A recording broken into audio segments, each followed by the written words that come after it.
Sensation star Komal ನಟನೆಯ ಕೋಣ cinema ರಿಲೀಸ್ಗೆ ರೆಡಿಯಾಗಿರುವಂಥದ್ದು. So ಈ ಸಿನಿಮಾದಲ್ಲಿ ಒಂದಷ್ಟು ನಗಿಸ್ತಾರೆ ಅಂತ ಅನಿಸುತ್ತೆ, ಒಂದಷ್ಟು ನಿಮ್ಮನ್ನು ಭಯಪಡಿಸ್ತಾರೆ ಅಂತ ಅನಿಸುತ್ತೆ. ಸೊ ಈ ಎಲ್ಲ ಇಂಟ್ರೆಸ್ಟಿಂಗ್ ವಿಚಾರದ ಬಗ್ಗೆ ಹೇಳೋದಕ್ಕೆ ನಮ್ಮ ಜೊತೆ ಇದ್ದಾರೆ ಕೋಮಲ್ ಅವರು. ಸೊ ನಮ್ಮ ಮಾತನಾಡ್ಸೋಣ ಏನು ಹೇಳ್ತಾರೆ ಅಂತ. ಸರ್, ಕೋಣ ಒಂದು ಪಾಸಿಟಿವ್ ವೈಬ್ ಕೊಡ್ತಾ ಇದೆ. ಟ್ರೈಲರ್ ನೋಡಿದ್ರೆ ಏನೋ ಸಮಥಿಂಗ್ ಇಂಟ್ರೆಸ್ಟಿಂಗ್ ಆಗಿರೋದು ಇದೆಯಪ್ಪ. ಅಫ್ಕೋರ್ಸ್ ನಾವೆಲ್ಲರೂ ಹಾರರ್ ಸಿನಿಮಾಗಳನ್ನ ತುಂಬಾ ಇಷ್ಟಪಡ್ತೀವಿ. ಅದರಲ್ಲೂ ಕೋಮಲ್ ಸರ್ ಇದ್ದಾರೆ ಅಂತ ಅಂದರೆ ಅಲ್ಲಿ ನಗುನೂ ಇರುತ್ತೆ ಮತ್ತು ಹಾರರ್ ಇರುತ್ತೆ. ಅದೆರಡು ಮಿಕ್ಸ್ ಆದ್ರೇ ಆ ಸಿನಿಮಾ ಸಖತ್ತಾಗಿರೋದು. ಸೊ ಈ ಎರಡನ್ನ ಕೂಡ ನಾವು ಟ್ರೈಲರಲ್ಲಿ ಕಾಣ್ತಿರುವಂಥದ್ದು. ಏನೆಲ್ಲ ಸೆನ್ಸೇಷನ್ಗಳು ಈ ಸಿನಿಮಾದಲ್ಲಿ ಇರುತ್ತೆ, ಏನೆಲ್ಲ ಎಕ್ಸ್ಪೆಕ್ಟ್ ಮಾಡ್ಬೋದು ಅಂತ ಸರ್? ಈ ಕೋಣ ಚಿತ್ರದಲ್ಲಿ ಮೇಯ್ನ್ ಕಾನ್ಸೆಪ್ಟ್ ಏನಂದರೆ, ಹಾರರ್ ಅಂತಂದರೆ ಇದು ಒಂಥರ ಫ್ಯಾಂಟಸಿ ಹಾರರ್. ಇದರೊಳಗಡೆ ಈ ಮಿತ್ ಜಾಸ್ತಿ ಇದೆ, ಅಂದರೆ ಮೂಢನಂಬಿಕೆಗಳು ಜಾಸ್ತಿ ಇದೆ.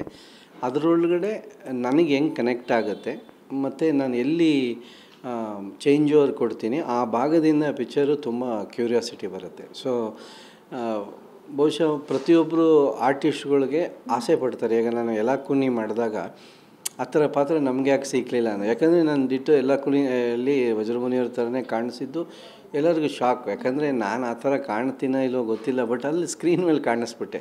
ಇಲ್ಲೂ ಅಷ್ಟೇ, ಇಲ್ಲೊಬ್ಬ ಮಂತ್ರವಾದಿ ಥರ ಆ ಥರ, ಮತ್ತು ಒಂದೊಂದು ಬೇರೆ ಬೇರೆ ಥರ ಆ್ಯಂಗಲಲ್ಲಿ ನಾನು ಇದ್ದಾಗ ಒಬ್ಬ ಅಮಾಯಕ ಶಾಸ್ತ್ರ ಹೇಳೋನು, ಒಂದು ಕಡೆ ವಾಮಾಚಾರ ಮಾಡೋನು, ಇದೆಲ್ಲನೂ ಇದರಲ್ಲಿ ಕೊಲಾಜ್ ಆದಂಗಿದೆ. ಸೊ ಅದು ಒಬ್ಬ ಆ್ಯಕ್ಟರ್ಗೆ ಯಾವತ್ತೂ ಒಂದು ಗ್ರಾಫ್ಗೆ ತುಂಬ ಹೆಲ್ಪ್ ಆಗುತ್ತೆ. ಸರ್, ಎಲ್ಲರೂ ನೀವೇ ಹೇಳಿದ್ರಿ, ನಾನು ಏನು ಅನ್ಕೋತಾ ಇದ್ದೆ ನಿಮ್ಮದು ಪಾತ್ರ ಅಂತಂದರೆ ಎಲ್ಲರ ಜೊತೆಲೂ ಗೆಳೆಯರಿರ್ತಾರೆ, ಇಲ್ಲಿ ಕೋಮಲ್ ಸರ್ ಜೊತೆಲಿ ರೋಬೋ ಇಟ್ಬಿಟ್ಟಿದಾರಲ್ಲಪ್ಪ ಅಂತ ಅನ್ಕೊತಾ ಇದ್ದೆ. ಈಗ ನೀವೇ ಹೇಳಿದ್ರಿ ಶಾಸ್ತ್ರ ಹೇಳೋರು ಅಂತ ಹೇಳ್ಬಿಟ್ಟು. ಸೊ ಎಲ್ಲರೂ ಗಿಣಿ ಇಟ್ಕೊಂಡು ಶಾಸ್ತ್ರ ಹೇಳ್ತಾರೆ. ನೀವೇನು ಸರ್ ರೋಬೋ ಇಟ್ಕೊಂಡು ಶಾಸ್ತ್ರ ಹೇಳ್ತಿದ್ದೀರಾ? ಅದರಲ್ಲೂ ಅವ್ರಿಗೆ ನೇಮು ಜೋಗಿ ಅಂತ ಯಾಕೆ ಕೊಟ್ಟಿರೋದು? ಏನಕ್ಕೆ ಜೋಗಿ ಅಂತ ಕೊಟ್ಟಿರೋದು ಅಂತಂದರೆ, ಅದಕ್ಕೆ ಆ ಬಂದು ನಾನು ಏನು ಆ ಪಾತ್ರ ಬಂದು ಇಟ್ ಈಸ್ ಆ್ಯಕ್ಚುಲಿ ನಿರ್ಜೀವ ವಸ್ತು, ಅದು ನಾನ್ ಲಿವಿಂಗ್ ಥಿಂಗು. ಬಟ್ ಆದರೆ ಅದು ನನ್ನ ಜೀವನನೇ ಸಾಗಿಸ್ತಾ ಇರೋಂಥದಕ್ಕೋಸ್ಕರ ಅದಕ್ಕೆ ಜೋಗಿ ಅಂತ ಇಟ್ಟಿರ್ತೀವಿ. ಅದು ಶಾಸ್ತ್ರ ಇವಾಗ ನಮ್ಮ ಮುಂಚೆ ಎಲ್ಲ ಹಳ್ಳಿಗಳ ಕಡೆ ಎಲ್ಲ ಒಂದೊಂದು ಥರ ಗಿಣಿ ಶಾಸ್ತ್ರ ಹೇಳೋರು, ಕವಡೆ ಶಾಸ್ತ್ರ ಹೇಳೋರು, ಈ ಥರದ್ದು ಎಲ್ಲ ಥರ ಶಾಸ್ತ್ರದಲ್ಲಿ ರೋಬೋ ಹೇಳೋದ್ರಲ್ಲೂ ಒಂದು ಶಾಸ್ತ್ರ ಇದೆ. ಅವ್ರು ಏನು ಮಾಡ್ತಾರೆ, ಇವಾಗ ಈ ಆಂಧ್ರಲ್ಲಿ ಈ ರೋಬೋ ತುಂಬ ಫೇಮಸ್, ಓಡಾಡ್ತಾ ಇರುತ್ತೆ ಅಲ್ಲಿ ಏನಂದರೆ ಅವರು ತೆಲುಗು ವರ್ಷನ್ ವಾಯ್ಸ್ ಇಟ್ಟಿರ್ತಾರೆ.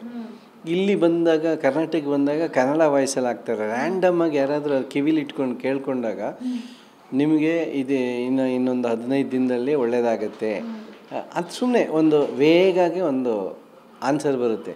ಇವತ್ತು ಮನುಷ್ಯ ಹೆಂಗೆ ಡಿಪೆಂಡ್ ಆಗಿದ್ದಾನೆ ಅಂದರೆ, ನೀವು ಬಹುಶಃ ನೋಡಿ, ಎಲ್ಲೇ ಚೆನ್ನಾಗಿ ಓದಬೇಕಪ್ಪ ನಿಂಗೆ ಒಳ್ಳೆ ಭವಿಷ್ಯ ಇದೆ ಅಂದಾಗ 100% ಅವ್ರ ಮನಸ್ಸಿಗೆ ತೊಗೊಳ್ಳಿಲ್ಲ ಅಂದ್ರೂ ಒಂದು 10% ಆದರೂ ನಂಗೆ ಒಳ್ಳೆ ಭವಿಷ್ಯ ಇದೆಯಂತೆ ಅಂತಾರೆ.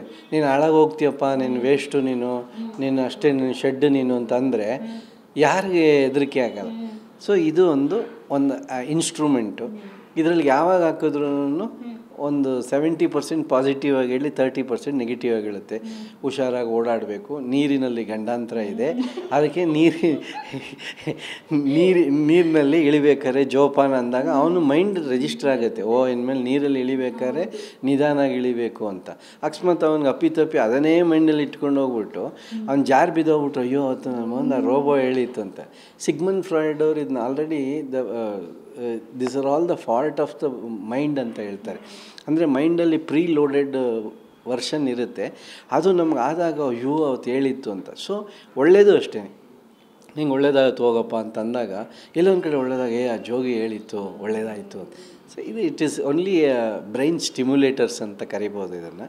ಸೊ ಆ ಥರ ಒಂದು ಜೋಗಿ ಪಾತ್ರ ಮೇಡಮ್. ಸರ್, ತುಂಬಾ ನಿಮ್ಮ ಮನಸ್ಸಿಗೆ ಹತ್ತಿರ ಆಗುತ್ತೆ ಅಂತ ಅನ್ಸುತ್ತೆ. ನಿಮ್ಮ ಮನಸ್ಸಿಗೆ ಅಂತ ಅಲ್ಲ, ಎಲ್ಲರಿಗೂ ಹತ್ತಿರ ಆಗುತ್ತೆ ಈ ಪಾತ್ರ. ಯಾಕೆ ಹೇಳಿ, ಡೈಲಿ ಯೂಟ್ಯೂಬ್ ತೆಗ್ದಿದ ತಕ್ಷಣ ಏನೋ ನಿಮ್ಮ ರಾಶಿದೋ ನಿಮ್ಮಿದೋ ಏನೋ ಒಂದು ಬರ್ತಾ ಇರುತ್ತೆ. ನೀವು ಅವಾಗಲೇ ಹೇಳಿದ್ರಿ ಮಿಥುನ ರಾಶಿಗೆ ಈ ಗಂಡಾಂತರ ಇದೆ, ಕನ್ಯಾ ರಾಶಿಗೆ ಈ ಗಂಡಾಂತರ ಇದೆ ಅಂತಂದ ಹೇಳ್ಬಿಟ್ಟು. ಸೊ ನೀವು ಕೂಡ ಆ ಥರದ್ದೆಲ್ಲ ಓಪನ್ ಮಾಡಿ ನೋಡೋದು, ಆ ಥರದ್ದು ಏನಾದರೂ ಇದೆಯಾ ಅಂತ? ಡೈಲಿ ಓಪನ್ ಮಾಡಿ ನೋಡಲ್ಲ, ಅದೊಂದು ಸೈಕಲ್ ಇರುತ್ತೆ, ಗ್ರಹಗತಿಗಳದ್ದು ಒಂದು ಸೈಕಲ್ ಇರುತ್ತೆ. ಒಂದೊಂದು ಗ್ರಹಕ್ಕೆ ಒಂದೊಂದು ಪೀರಿಯಡ್ ಇರುತ್ತೆ. ಈಗ ಚಂದ್ರನಿಗೆ 2 ದಿನ ಇರುತ್ತೆ, ಆ ಥರ ಒಂದೊಂದು ಡೇಸ್ ಚೇಂಜ್ ಆಗುತ್ತೆ. ಇವಾಗ ನೀವು ನೋಡಿರ್ಬೋದು, ಒಬ್ಬೊಬ್ಬರಿಗೆ ಈ ಅಮಾವಾಸ್ಯೆ ಪೌರ್ಣಿಮೆ ಬಂದಾಗ ತುಂಬ ಕೋಪ ಬರ್ತಾ ಇರುತ್ತೆ, ಅಥವಾ ಏನೋ ಎಲ್ಲರ ಮೇಲೆ ಜಗಳ ಆಡ್ತಿರ್ತಾರೆ, ಸಿಡುಕ್ತಾ ಇರ್ತಾರೆ. ಇಲ್ಲ ಅಂತಂದರೆ ಸ್ವಾಮಿಯಾಗಿ ಏನಕ್ಕೆ ಮಾತಾಡ್ತಾ ಇಲ್ಲ, ಏನು ಅಮಾವಾಸ್ಯೆ ಏನು ಎಫೆಕ್ಟ್ ಆಯಿತು ಅಂದಮೇಲೆ ಮಾತಾಡ್ತಿಲ್ಲ. ಇದೆಲ್ಲ ಚಂದ್ರನ ಪ್ರಭಾವ. ಸೊ ಇದು ನಾವು ಸ್ಟಡಿ ಮಾಡೋಕ್ಕಾಗಲ್ಲ, ಇದೆಲ್ಲ ಮೈಕ್ರೋ ಅಸ್ಟ್ರಾಲಜಿ, ಇದನ್ನು ನಾವು ಸ್ಟಡಿ ಮಾಡೋಕ್ಕಾಗೋದೇ ಇಲ್ಲ. ಈ ರೀತಿ ಪ್ರತಿಯೊಬ್ಬ ಮನುಷ್ಯನ ಮೇಲೆ ಗ್ರಹಗತಿಗಳ ಪರಿಣಾಮ ಇದ್ದೇ ಇರುತ್ತೆ, ಅದನ್ನು ಯಾರೂ ಅಲಗಳಿಯೋಕ್ಕಾಗಲ್ಲ. ಆಮೇಲೆ ನಾನು ಅಸ್ಟ್ರಾಲಜಿ ಬಗ್ಗೆ ವಾದ ಪ್ರತಿವಾದ ಮಾಡ್ತಾ ಇಲ್ಲ, but human tendency, human brains ಮೇಲೆ 100% ವರ್ಕ್ ಆಗುತ್ತೆ. ಯಾಕಂದರೆ ಇವಾಗ ಫುಲ್ ಮೂನ್ ಡೇ ದಿನ ಟೈಡ್ಸ್ ರೈಸ್ ಆಗುತ್ತೆ, ಫಿಶಿಂಗ್ ಹೋಗಬಾರ್ದು ಅಂತ ಹೇಳ್ತಾರೆ. ಯಾಕೆ ಅಂದರೆ ಗ್ರಾವಿಟೇಷನಲ್ ಫೋರ್ಸ್ ಇರುತ್ತೆ ಅಂತ. ಇದೇ ರೀತಿ ಪ್ರತಿಯೊಂದು ಇದರಲ್ಲೂ ಇರುತ್ತೆ. ದಿನ ನೋಡೋಕ್ಕೆ ಹೋಗಲ್ಲ, ಯಾಕಂದರೆ ಅದು ಮಜಾ ಹೊರಟೋಗ್ಬಿಡುತ್ತೆ ದಿನ ನೋಡಿದ್ರೆ. ನಾವೊಂದು ರಫಾಗೆ ಯಾವಾಗಾದರೂ ಒಂದು 6 ಮಂತ್ಸೋ 3 ಮಂತ್ಸ್ಗೋ ತುಂಬ ಚೆನ್ನಾಗಿ ಹೇಳೋರು ಇದ್ದಾಗ ಕೇಳಿಸ್ಕೊತೀನಿ.